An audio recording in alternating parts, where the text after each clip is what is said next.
نعم. بسم الله الرحمن الرحيم. السلام عليكم ورحمة الله وبركاته.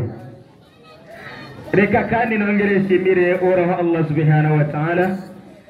Nongera kandi reka nongere shimire n'umuvandimwe Kaziri. Yego arahejeje iminota 20 kutwereka aho yaraje kumvuguruza jewe ariko natareza Bibiliya. Ari kibazo sinzi ko yavugurujeje shinge yavuguruje Bibiliya. Reka mwarimu ariko akamamaza gahari.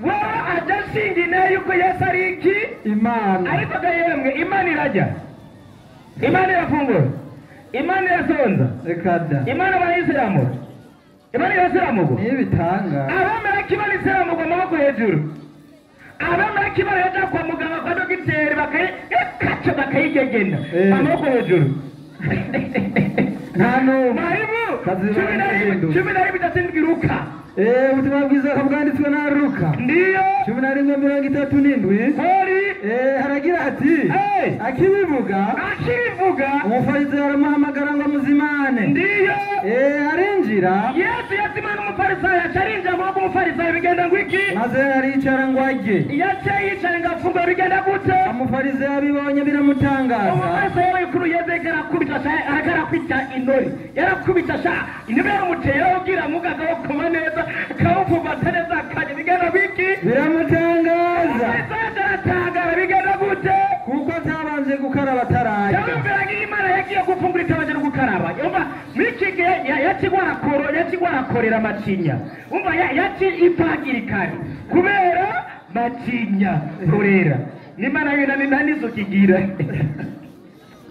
dufuze meke bayisera kabiri bireme Luka aho nyene Luka definitely kabiri 21 ndi bakeba Yesu oyahe basera muri Imana handi basera muri Imana bakeba Yesu basera muri Yesu bamushikanira Imana bamaze kumusera mabacha mushikanira iki Imana atari iki Imana soma Bibiliya Yesu basera muri umuntu Imana ni seramugwa kandi bamukirisistuye nandi ko bamukirisistuye gabazi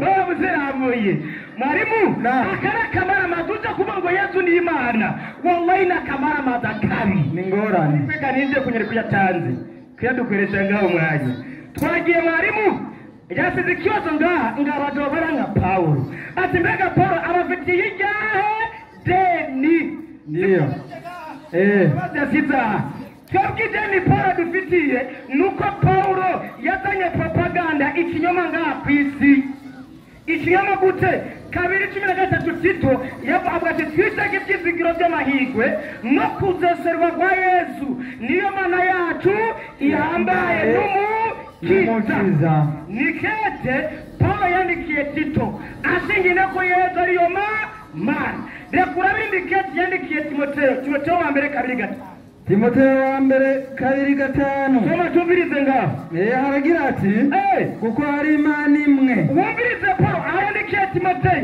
ngo kuko hari Imana imwe rudende ndiyo kandi hari umuhuza umwe w'Imana n'abantu ati kigira kabiri ati kandi iyo havuze kandi ni ikintu kigira kabiri gitandukanye n'icambere ati kandi kuko hari umuhuza umwe w'Imana n'abaki n'abantu ninde nawe nyene niki n'umuntu Paulo yo muhuza arahuza Imana n'abantu ngo n'umuntu ndiyo ni yitwa nde Kristo Yesu wumva Paulo cyo musaka cyomba nkuru rubanzo ugacugira kwa procureur iketereme ngo ni Imana ahandi ngo niki n'umuntu ahuza Imana n'abaki n'abantu ubwo nyine kumusaga imyaka 20 hajya kumimba kumusaga imyaka 20 ari ndani abahindani Paulo iyo bacha bamukira hariye kubera Paulo mvuga mabiri Paulo avuga amajambo abiri naho mugize mu rubanza kwa procureur ubwanye n'imyaka 20 mu mimba acha imara hariye achaherayo wo guherayo niyo mpamvu igera dufite Paulo nuka ari umunyakinyoma azana propaganda iteka mitwe agere n'icyo ariko abari umunyakuri abari umujama wacu ariko si umujama n'umutekamitwe niryo dena dufitiye nakwijuye twagiye rero mwarimu yaciye atanga inyandiko jana atanze ine na gatatu cumi Yesaya ujya yayipinze uri kurumviriza ujya yayipinze soma rumviriza Yesaya kazi noneho abayicamo na kigira gatanu yapinze soma Yesaya 4:10 ndiyo aragira ati ni mwebwe byabona byanje ndiyo nikuragize n'abasabyi banje natoranije kweli kabisa kugira ngo mumenye kandi munyizere ndiyo kandi mutahure ko ndiwo ndiwe kandi mumutahure ko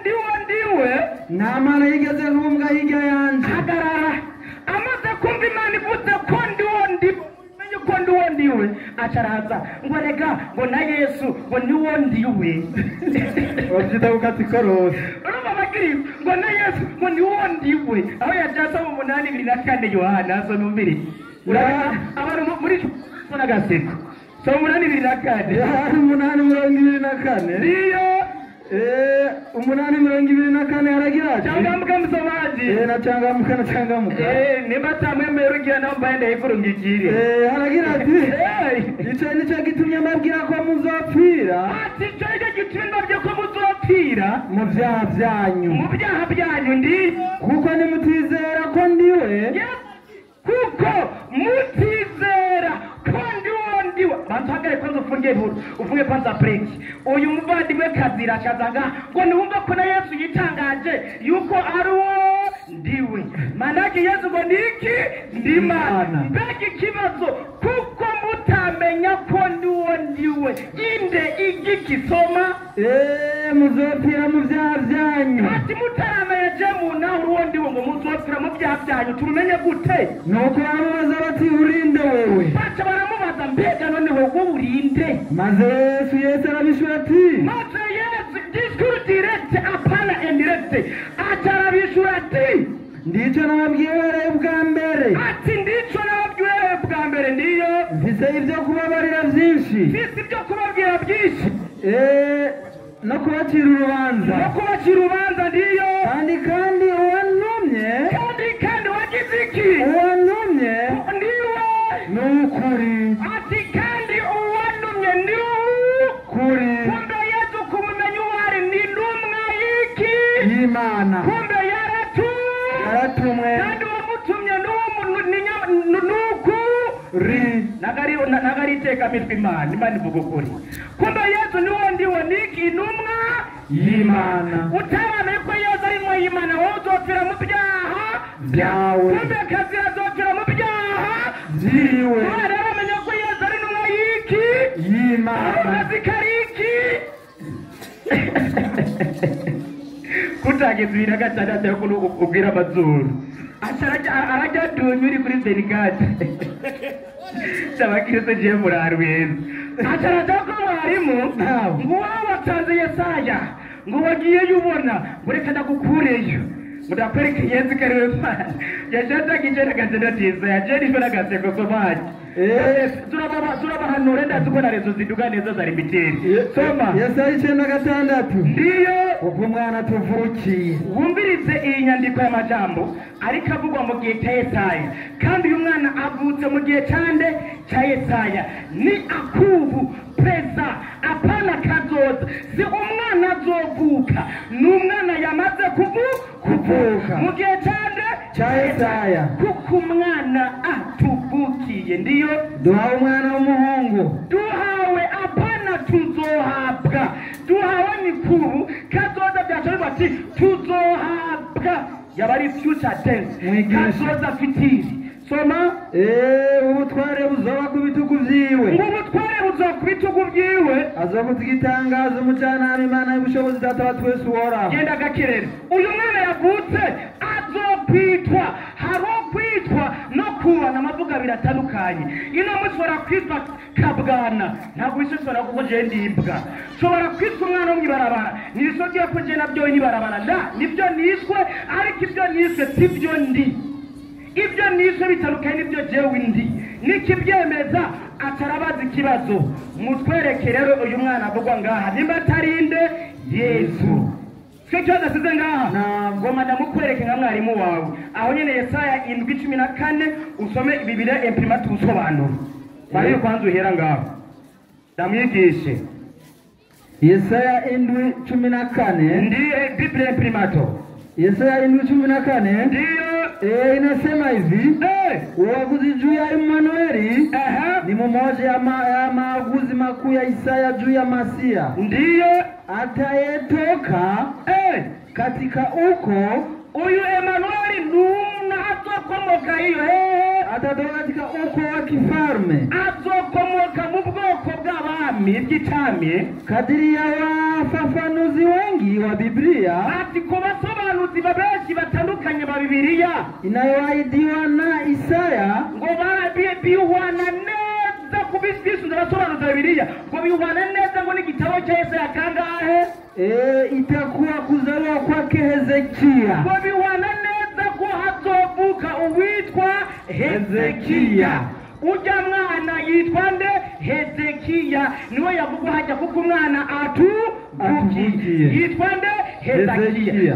upinze reka mbaza abaprofeseri abadokteri 70 ba Bibiliya bayisobanura uvuvanuzi wa Bibiliya katika upande wa Afrika abadokteri 70 tubabaze soma page y'amajeri 122 ngaho yumvire inasema hivyo mwalimu reka tubaze abadokteri apana wewe mwana mutonya ndiyo kubadilika huku kwa hali atuguhinduka kw'ibihe cyangwa ku mwanya kunatokana na kuzaliwa kwa mtoto aliyeitwa kutawala ngo bikomoka ku mwana azoza kuyobora ni Emanueli mwana yitwa Emanueli anayenenwa katika 7:14 wa undi yavuzwe mu gitabo cya Yesaya 7:14 na kusema pia katika 8:8 kandi yongera kandi aravuga muri Yesaya 8:8 wakati huyo mtoto atichogera mwana anaweza kuwa Hezekia uyo mwana ashobora uri karavuga arinde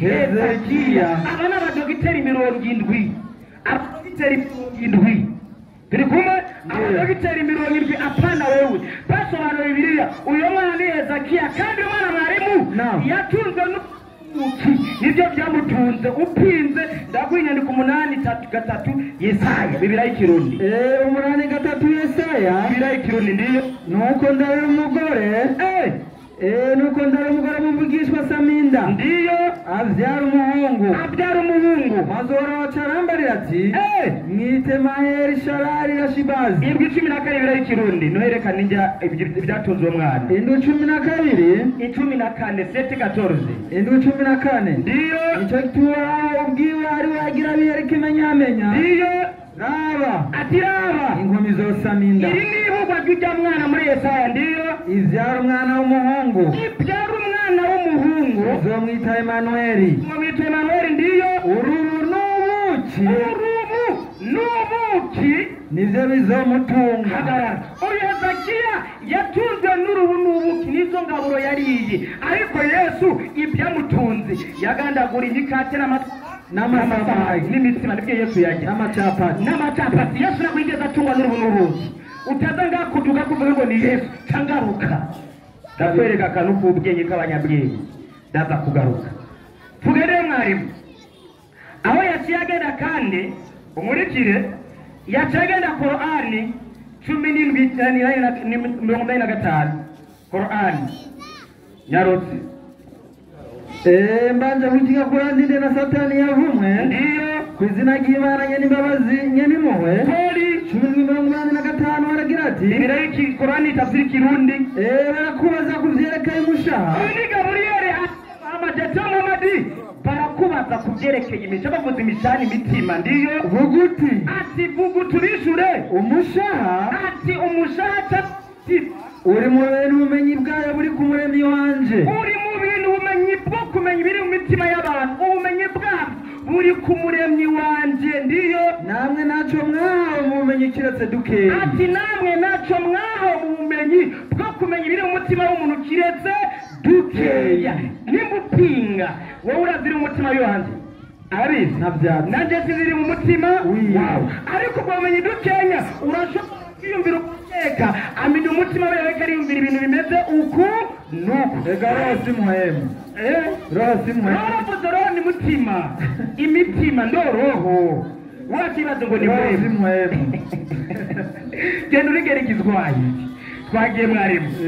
turamwigisha gatoga Yaciye asoma Abikorino ba mbere 12:3. Ndamudogeko. Ndabire gusa iminota. Abikorino ba mbere 12 umurongo ugira gatatu Ndiyo. aragira ati nico gituma mbamenyesha yuko ata muntu avugishwa na muhemu w'Imana Ndabasabana umutega amatwi. None ariko niwe yayitangiye.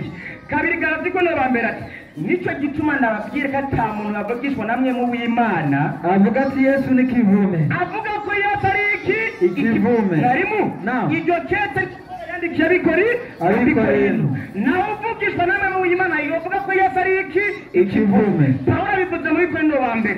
Reka tubirize wavuze ko Yesu ari ikivume ninde? 3:3 ari Galatiya. 3:13 ari Galatiya. Kumvirize. Kristo yaducunguye umuvumo w'ivyagezwe. Ati Kristo ngo yaducunguye umuvumo w'iki? W'ivyagezwe. Bandanya. Yacitse ikivume ku bwacu. Oyasubiramo yacitse iki? Yacitse ikivume ku bwacu. Ndumva hamwe Pawulo ati nawuvugishwa namwe mu Imana ngo Kristo ni iki? Ni kivume. Ahandi atagaruka yandikiye ari Galatiya ngo Kristo ngo yacitse ikivume ku bwacu. uyu mujanye kwa Prokio batoya mugasha. Ubatoyeraye. Kumbe ikivume cya mbere tunyarinde Pawulo. Wavuze ko Kristo yacitse ikivume ku bwacu. Birumvikana. Si Pawulo. Kumbe Pawulo ni ikivume. Kumbugo we nakuchundira imisaya dewe. oya no kuri Ningisha. We ningisha. Nanyigisha. Akora kuzangara uracomeka muri abujamo cyatanga twize tuvuga. Vuge ibyo twavuze bikunaniye icarangaho haduge ubundi umwarimu. nuko bimeze. Nimbare zozita dukuduza rezo za smart duza limiteri. Smart barayugaye. Twagiye mwarimu. Umurikire mwarimu. Azaja muri Qur'ani kandi ijana Katre sasa mtangiye Qur'ani sura Nisaa. Qur'ani jama ndababwira mwabahungu. Kuya afite imyaka 3. Ino munsi ndiko ndayigisha Qur'ani. Mfata imyaka ariko ndayigisha madrasa. Wowe uciduga ko ino munsi jamiri ventura. Je kataba kamara mara. Cyakunda musoma Qur'ani kane sasa mtangiye. Kane 121. Musigure Qur'ani bisiranye no zoyiduga. Emwe mwawe igitabo. Aya sasa pega kukwezi ngari Imana soma. Nimukarenza urugero mu idini ryanyu. Ati yemwe mwahawe igitabo nimukarenza urugero mu idini ryanyu ndiyo kandi nimuvuge kuri Allah. Nimuvuge ukuri kuri Allah. Nimuvuge kuri Allah kiretse ukuri. Nimuvuge kuri Allah uhoraho kiretse ukuri apana ikinyoma ndiyo. Mu by'ukuri Yesu mwene Mariya. Mu by'ukuri Yesu mwene Mariya. Si uwundi kiretse ko ari intumwa y'uhoraho. Si uwundi kiretse ko ari intumwa y'uhoraho ndiyo.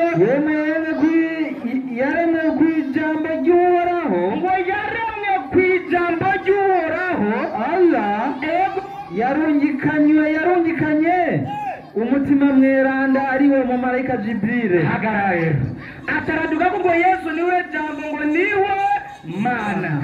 Atayibagira amajambo Yesu yavuze mwarimu. Yenye ndi kubanza yibike. Bazimarire kandi usumenya ruti. Arabandanya agira ati kuri Mariyamu ndiyo iryo jambo naryo niba bigaca biba. Kuri Mariyamu iryo jambo Imana yavuze ati Mariya sama inda utarinze kubonana n'igihe umugabo Imana ivuga ati bica biragira iki biraba. Imana ikoresha kafu wa nuni kandi bikaba. Niko guhiramo imwe mu y'ubuzima. Imana iciramo muri Mariyamu imwe mu y'ubuzima ikomotse kuhoraho ndiyo uyacayibagira indemango ya Yesu yanyuze Mariya yasamye imba yatenze ko ni umugabo aje kurema abantu. Imana yakoresheje uburyo bushika bungahe bune. Imana yaramye umuntu yitwa Adamu hatariho ikirwa umugore cyangwa umugabo aba umuntu buntu. Imana irema umuntu ndamanigira kabiri umugore yitwa Eva akomotse umugabo hatari kitwa umugore. Imana ndamanigira gatatu ikirema abantu hari ikirwa umugabo n'umugore bari gukora raporo igikorwa mpuzabitsina ari njejera wewe. Indamanigira kane Imana yaramye umuntu akomotse umugore hatabaye umugabo ariwe Yesu. Hari n'indamanigira gatanu Imana yaramye umuntu atagira n'inkomo atagira se cange nyina mushana bari guhezagire ningorane kwa bano bagabo ningorane no kuri Imana mwenye kiti agurutsa nawe mwarimu wawe Yesu ati ngo bazokwama bumva ariko bizobagora gutahura. Haleluya. Ujya muratinda mwumvasha ko bira turabira umwanya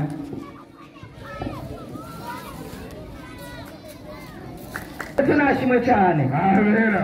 Abakristo muri nganda baramukije mu izina ry'Umwami wacu Yesu Kristo. Haleluya. Amena. Kimeze neza cyane.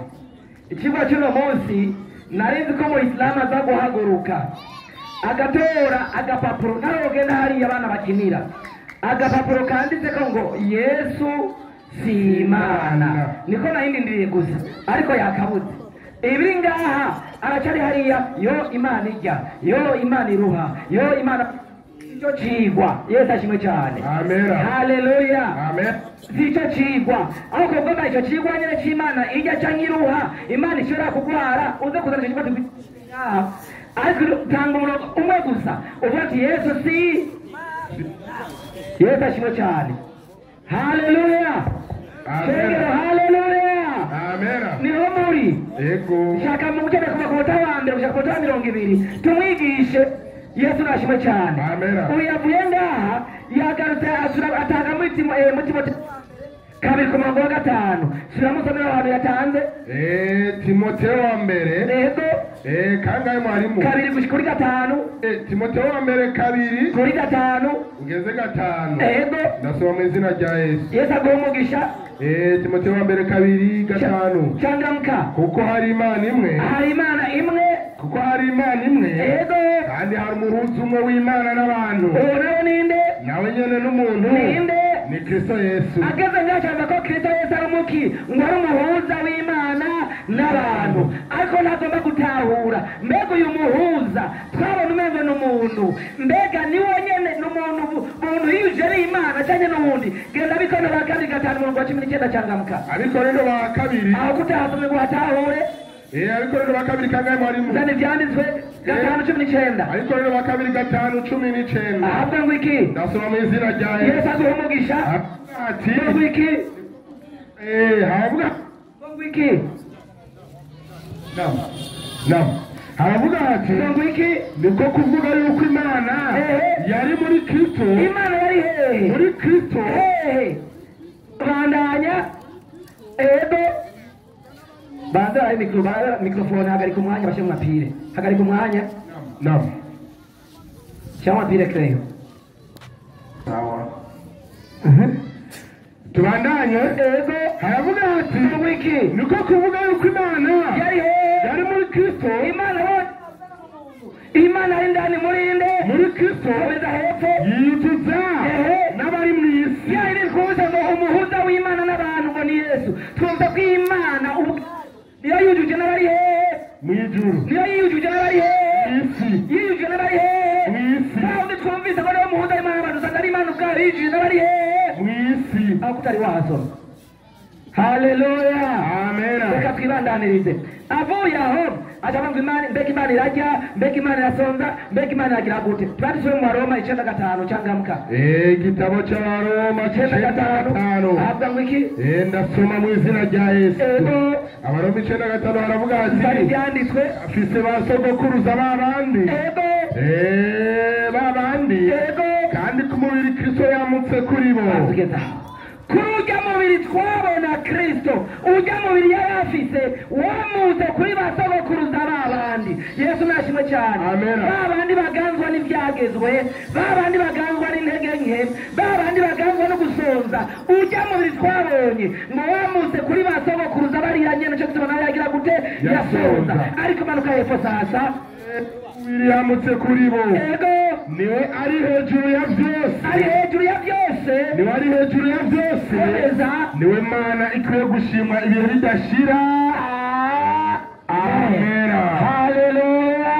Amena. Kumona yamba mubiri kumona ujya mubiri gusa uri kuraba turabona ni umubiri w'umwana w'umuntu ariko mu biko natubwiye ngo imana ari ndani muri we yesu nashimwe cyane rero ari hejuru ya bose niyo mana ikwiye gushimwa ibihe bidashira amen ijambo ry'imana rije ko amen ni ukuvuga ntacyo wongerako ntacyo ugabanya wowe ubyemera ubihakana induru y'umupangari ntizobuzanye n'izo gusinzira twazobonanye twidundikira tuza kwesa rwari imana y'ubushobozi yesu nashimwe cyane haleluya acaragaruka muri Yesaya mwigisha wanje yakwigishije 40:10 Yesaya mwigisha wanje yatanze mbere ndagushimiye wowe wavuze ngo Yesaya niwe muhanuzi akomeye Yesu yashingiye intahe nawe uravuga ati bya Yesaya agenda byemera Yesu nashimwe cyane wemera bya Yesaya rero nkunda twigishe kuri Yesaya Ego. Gahemwe.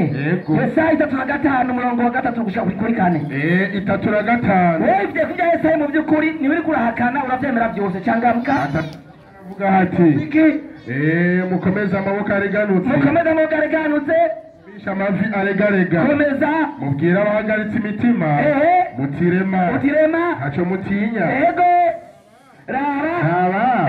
Imana yanyu izozanana n'ugura. Imana yanyu izogira gute? Izozanana n'ugura. Afisa izova kandi izozije guhora manuka hepfo. Niko kwitura kw'Imana. Niko kwitura kwiki? Kw'Imana. Manuka hasi. Bakize. Ego. Izozi. Komeza. Niho impumyi zizohumuka. Impumyi zizogira gute? Zizohumuka. Ikizozwa kw'Imana yamaze kuza mu isi. Tuzabona impumyi zigira gute? Manuka hepfo. N'ibipfamatwi bizozi. Ibipfamatwi bizogira gute? Bizozibuka. Manuka. Ico gihe. Ucumbagira zosimba nk'impongo. Komeza. Ururimi rw'ikiragi. Ego. Ururimbe. Bandugeza. Tumvise menye. Bizotwara kw'Imana yamaze kuza ngaha mu isi. Bivuzwa na Yesaya wawo ndi wavuze wemera ivyiwe. Yesaya tubazi mwabo n'ivyo bimenyetso bine Imana izoba yaje mu isi. Mbega Imana yaraje birakoreka cyane niraza Matayo 11:2 cyagaruka. Matayo 11:2. 11:2 Matayo aravuga ati. Avuga iki? Nasoma mu izina rya Yesu. Yesu aguhumugisha. Aravuga ati. Ariko Yohana ari mu nzu y'imbohe. Avuga iki? Yumva ibyo Kristo akora. Nibyagira gute? Atuma abigishwa biwe kumubaza. Bamubaze ngo iki? Ati mbega uri wawe ndakwiye kuza. Cyangwa twitegunde. Abishura ngo iki? Yesu arabishura. Ngo iki? Ati nimugende mubarire Yohana ibyo mwumva n'ibyo mubona. Mubona. Bandugezaho. Yesu Yohana nahari mu nzu y'imbohe ko yasomye ivyanditswe biri muri Yesaya 3:5 kw'impumyi zizohumuka ntiyavuze ngo ni jewe naje yavuze ngo ibimenyetso muriko murabona ibihe bimenyetso cya manuka heza impumyi zirahumuka impumyi ziragira gute zirahumuka ko Imana yagize gute yaje abacumbagira bagenda neza bagenda gute bagenda neza ko Imana yagize gute kubera ko Imana yaje manuka abanyamurembe barakizwa bandanya kubera ko Imana yaje bandanya ipfamatwi birumva ipfamatwi biragira gute birumva komeza kubera ko Imana yaje bandanya abapfuye barazugwa izina ry'Imana gicuba haleluya amen kadondagura ibizokorekana ko Imana amaze kuja mu isi mbega Yesaya ndakuba umwigisha w'umushehe yavuye aremera ivyo mubwiye mbega nitwabona ivyo biriko biraba tuzovuga ngo iki Yesaya 25:9 25:9 tangamuka ndasoma mu izina rya Yesu aguhumugisha ngo iki nuko kuri uwo munsi bizovugwa ngo iyo niyo Mana yacu bigaragara ko ariko haribona n'amaso yabo birumvikana barazovuga ngo iyo niyo Mana yacu niyo twari turorereye nayo iradukiza nayo iragira gute iradukiza haleluya uyu niwe uhoraho niwe twari turorereye amidu shehe uvuye ngaha uvuze ko watagoye kwiga korowani ufite imyaka 6 none umunsi ukaba uri ukayiga kandi ntukoreshe ubujyajya wavuze ngo sandaze yetashimwe cyane yavuze inyigisho za Yesandagira gute azemera nimba umugabo Imana yanyu atari Yesu yaje ryari mu isi impumyi zigahumuka ibipfamatwi bigakira abacumbagira bakagenda neza yaje ryari kandi mukanayibona haleluya amen kumera utuzi nyene wombeka imihogo ko waje no munsi mwagira ubuntu mukizera mugashyira mukanga ibyo no mirabarindiri akoze bifuza giho no mirabifuza ubugingo budashira Yesu nashimwe cyane amen avuye aho aca agenda aravuga abantu aho baza muri Yohana muri Yohana 8:24 habandanya usubiramo ahandi abandanije hepfo Yohana 8 havuga ngo iki 8:24 Yesu agombogisha ndasoma mu izina rya Yesu Yohana 8:24 uri hehe havuga ngo iki havuga ati ngo iki havuga ngo ego icyo nicyo gitumye ego babwira ko muzopfira mu byaha byanyu manuka kuko nimutizera ko ndiwe manuka muzopfira mu byaha byanyu aca abandanya we komeza nawe nuko baramubaza ngo iki bati urinde urinde wewe ego Yesu arabishura ngo iki ati ndico nababwiye uhereye ubwa mbere ndico nababwiye uhereye ryari ubwa mbere hasi aravuga ati ego mfise ibyo kubarira byinshi no kubacira urubanza tuvuze ngo Yesu bazabacira iki urubanza nimba atari Imana azobacira urubanza yitwa ngwiki azobacira urubanza nkande haleluya amena bandanye simbandanye avuye aho acaragenda mwigisha Imana iguhezagire watanze Yesaya 9:6 ujya keza cyo carigonga ngo biko yavugwa muri kubu mwese azovuga kera siramuja murongo nyine bazurekaho abasore muhajya nyene Yesaya 9:6 ushaka kwigisha iby'umwanya nicyo ndakwigisha ko je diplome yanjye ni mwarimu aravuga ndakwigisha umwanya uruta aravuga ati kuko umwana tuvukiye ni ubunyene si ubunyene kuko umwana atuvukiye bivuga ko ari ubunyene sibyo komeza kuko umwana atuvukiye ni wa mwana w'umuhungu ubutware buzoba ku bitugu vyiwe buzoba ku bitugu vyiwe azokwitwa igitangaza mbega umwana avutse baca bamwita izina ntibarimwita barimwita ngako uvuga ngo uwo mwana yamaze kuvuka izina yagizwe canke bazorimwita barimwita canke bazorimwita mbega ubuhanuzi buvuga ngo iki burakwereka ibizoba bitaraza canke umeze guharura 24:17 cangamuka guharura 24:17 aravuga ati ndasoma mu izina rya Yesu ati ndamubona umviriza uyu ninde ni Balamu ariko arabona Yesu kandi hari agizwe imyaka irenga 2,000 Yesu ngo avuke Balamu avuze ngo iki ati ndamubona ariko si ubunyene urumva ngo ndamubona ngo ariko si ubunyene komeza ndamwitegereza ariko ntari hehe haleluya ariko ubuhanuzi buvuga burakwereka ibya kera nk'ibiriko biraba ubunyene Yesu nashimwe cyane amena yagiye arasoma igitabo cyitwa ufafanuzi wa Biblia katika mazingira ya utamaduni wa Kiafrika acagenda aravuga ngo umwana ariko aravuga ni ngo ninde ngo ni Hezekiya acarahakata hasubiremo aho yasimbye aravuga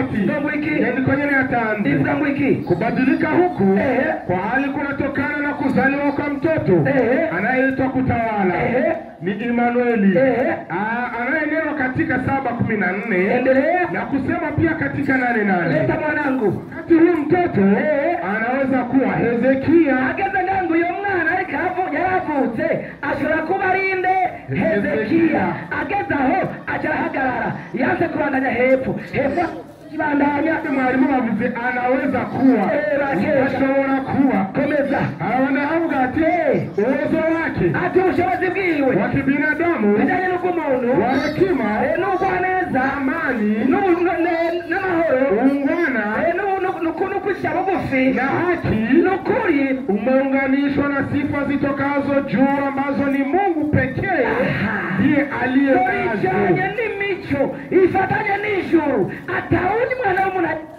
yonyene manuka hepfo ndiye aliye nazo niwe alikazifa anapotajwa kama Mungu mweza alikava nk'Imana y'ubushobozi Baba wa milele Baba data wa mahoro hakuna shaka ati ntankeka sehemu ya vifungu hivi ati ikigice tugezeko inaonekana inahusu Masihi ambaye atakuwa ndiye pekee. Haleluya amena we ageze haja cyarasimba niyo bandanya hepfo haravuga tuguye ariko aravuga zo kwitumuka amahoro ni Mesiya wenyine azozaje kuganga Yesu nashimwe cyane ndiye ana sifa za uungu uyarika ava kwa umwigisha wigisha Qur'an uzurasimbagurika haleluya haleluya amena abandi bava muri matakuruna mala tafalun kubera iki muzamuravuga ibyo mutaza gukora haleluya amena yari kama ngo Korani ngo ayize ngo amaze imyaka 6 siko yavuze Korani ndayimaze imyaka 38 ndiko ndayisoma ni imyaka ndiko namba ndayimaze ko narayikwiza haye nani yaranakwiza Yesu nashimwe cyane reka twibandanirize avuye aho yavuze ngo Yesu tuko turavuga ngo yagize gute yacitse ikivume ku bwa ko yasomye kubwa ikambaye mupima muko wameze neza turacapa ya nani paja amajana 550 amajana iyo narifise ngaho imbere yanjye yonyene chaparane amajana 550 ego na hashize mwalimu hapa wiki leo mnaona kuwa hamna anayemsikiliza Muhammad. Umviriza ngo namusi murabonye ko atanu mwari karumviriza Muhammad sallallahu alaihi wasallam. Komeza kwa vijana wachache wote tudusore tungahe twonyene baadhi ya watumwa na maskini twese abajana bakera n'abako baramwumviriza naye amefanywa shabaha ya laana naye yagizwe umuvumo na laana na matusi machafu n'ibitusi biteye isoni banzogezaho kubw'abayisilamu Korani atubwiye ngo Muhammad yagizwe akamenyo n'umuvumo n'ibitusi bitandukanye abemera ko Muhammad aho yavumwe n'ibatuma biziganga professor naye dusanze nawe Yesu atubwiye ngo yacitse ikivume ko yavuga yacitse ikivume ariko ntiyakivume umva yacitse atubwiye Muhammad yacitse n'ibitusi naka abemera ko Muhammad yavumwe wote kimya reka nibaza barabara tugenge reka nibaza bashinga naye abemera ko Muhammad yavumwe ole nuko ni yavumwe haleluya amen ngo ngishe ndahe biri bizima ryo dukene gahe nyigisho reka twibandanirize reka nigishije bizima rero mbega Yesu uri Imana cyangwa nturi Imana batore Korani 3:9 3:9 barwana wengine barwani sawa 3:9 urara abakorani tukufu rimwe kabiri maelezo bagara kurabira Zahore Korani 3:9 uri hehe urara bakipaji ya 3 aravuga ati ndio wiki 3:9 ndani vyanditswe alipokuwa kasimama chumbani akisali malaika kamnadia hakika haya check sound alipokuwa kasimama chumbani akisali malaika kumnadia hakika Mwenyezi Mungu anakubashiria Yahya atakayekuwa mwenye kusadikisha neno litokalo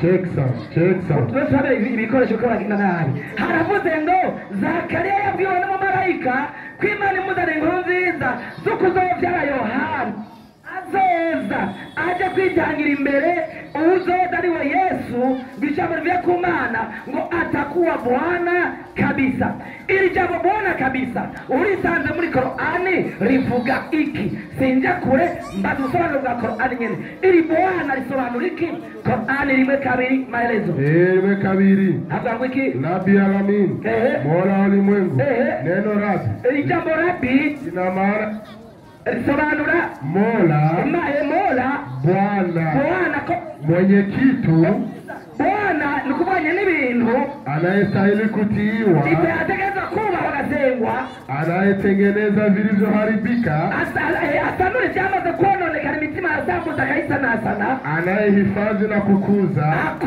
ibi byanze gukora bibi akabiha ubuzima anayekamilisha kitu daraja hata daraja afatikira zikura ku ntambwe akagishira ku yindi ntambwe Yesu ashimwe cyane uyu niwe Bwana kwa yetu biyabone wesaka muri Korani risobanura umuremyi arema akiza ibyamaze gupfa aho ubuzima bidafite ubuzima mbere kinakagikura ku ntambwe akagishira ku yindi ntambwe iyo ni Korani ikabivuga Yesu nashimwe cyane reka ndangiriza ahantu agendo n'ibiri byahishura Yohana 22 12 ndangiriza honye ibyahishije Yohana 22 12 kubasoma n'abandika haravuga ati havuga ngo iki ndasoma mu izina rya Yesu aguhumugisha ndaza vuba nzanye ingero kugira ngo ngerere umuntu wese ibikwiranye n'ivyo yakoze Yesu aravuze ngo ndaje vuba nzanye ingero kugira ngo ngere umuntu ibihwanye n'ivyo yagize gute n'ivyo yakoze dusanze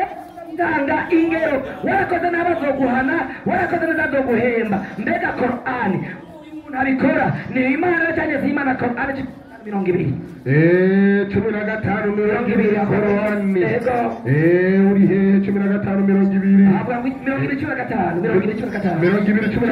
avuga ngo iki 20 haravuga hati ngo iki ndasoma Yesu aguhumugisha nahageze mwarimu ndanivyandiko leta mandiko bila shaka mu by'ukuri kiyama kitakuja aravuze ngo mu by'ukuri umunsi w'umuhero uzoza nataka kusudi kukificha ngo kandi ndawunyegeje sindababwira igihe uzozira nisiseme lini kitakuja sindababwira igihe umuhero uzozira ili kila nafsi lipe kwa yale iliyofanya kugira ngo umuntu wese azohiriwe ibijyanye n'ivyo yagize gute yakoze n'ivyo yagize gute yakoze ni Imana ibivuga si Imana ni Imana ibivuga si Imana dusanze Yesu avuze ngo niba gutanga ingero ibihwanye n'ivyo yagize gute kuri ngo Yesu ni iki ni Imana Yesu arambera umugisha amera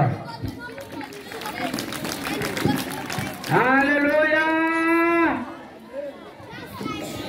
umwigisha arakoze cyane kutwereka inyandiko zitwemeza neza yuko Yesu ko ari Imana.